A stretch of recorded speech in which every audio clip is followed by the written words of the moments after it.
Cabin க்ரூல work பண்ணும்போது நீங்க உங்க போன் ஆன் பண்ண கூடாதா? ஃளைட்ல ஆஃப்ல தான இருக்கு. ஃளைட் போகும்போது 16 hour flight you can't use Wi-Fi. Let it be off. நான் லேண்ட் ஆவற வரைக்கும் எனக்கு அந்த பயம் இருந்துட்டே இருக்கும். 16 மணி நேரம் நீங்க கேபின் க்ரூல ஒர்க் பண்றீங்கன்றதுக்காக போனே எடுக்க கூடாதுன்னா ஃபேமிலி மெம்பர்ஸ்க்கு என்ன நாங்க ஏதானாங்க பேச முடியாது. என்ன ஒரு எமர்ஜென்சி இருந்தாலும் நீங்க ரீச் ஆனதுக்கு அப்புறம் அங்க போயிட்டு அங்க ஹோட்டல் போயிட்டு கனெக்ட் பண்ணி இல்ல போன் ஆன் பண்ணதுக்கு அப்புறம் தான் that is the thing of cabin crew life.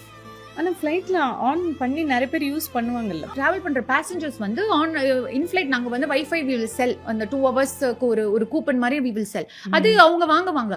But நாங்க அங்க வர்க் பண்றதுனால ப்ரொஃபஷனலா நாங்க யூனிஃபார்ம்ல இருக்கறதால நாங்க போன்ஸ் ஆன் பண்ணி யூஸ் பண்ண முடியாது. இப்போ நானே அங்க ஃளைட்ல போன் ஆன் பண்ணி நான் கனெக்ட் பண்ணி நான் யூஸ் பண்ணா என் கூட வர்க் பண்ற ஸ்டாஃப் யாராவது கம்ப்ளைண்ட் பண்ணுவாங்க. இந்த மாதிரி யூனிஃபார்ம்ல வேலை செய்யாமலே she is using the phone.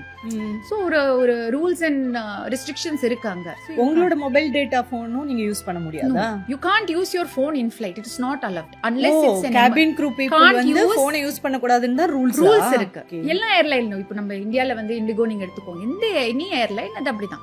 But நீங்க அப்படி வர்க் பண்ணும்போது இங்க குழந்தை எப்படி இருக்கானோ ஆமா அது வந்து இருக்கும். ஆமா குழந்தைகளை விட்டுட்டு நீங்க ஒரு 16 hours போறீங்க. ஐயோ அந்த குழந்தை சாப்பிட்டானா நல்லா இருக்கானா இதானே ஒரு எமர்ஜென்சி அவனுக்கு உடம்பு சரியில்லை ஃபீவர் யார் மெடிசன் கொடுப்பாங்க அது எப்பவுமே அந்த கவலை இருந்துட்டு இப்போ நிறைய பேர் பார்த்துப்பாங்க. பட் மதர் மாதிரி யாரும் பார்த்துக்க மாட்டாங்களே அது எப்பவுமே இருக்கும். இப்போ என்னோட மாமோட அவன் இருக்கும்போது எனக்கு கவலை இல்லை. பட் வேற யாராவது வச்சுட்டு போனோன்னா எனக்கு எப்பவுமே அந்த கவலை இருந்துட்டே இருக்கும்ல.